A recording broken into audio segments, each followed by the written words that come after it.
আসসালামু আলাইকুম। আমরা যারা চানাচুর খাই, সেটা খোলা চানাচুর হোক, বোম্বে চানাচুর হোক, আর হচ্ছে স্কোয়ারের রুচির চানাচুর হোক, যেটাই হোক না কেন, এটা আমাদের মানবদের জন্য খুব ক্ষতিকর।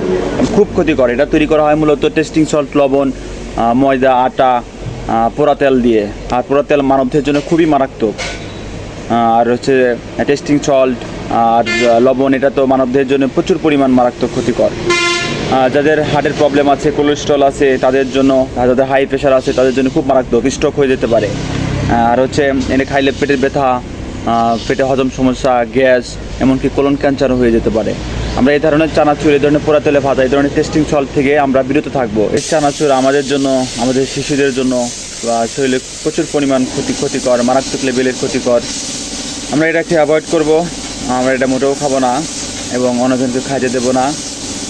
ইনশাল্লাহ আমরা সব মেনে চলবো। আমাদের স্বাস্থ্য সম্পর্কে আগে সচেতন থাকতে হবে।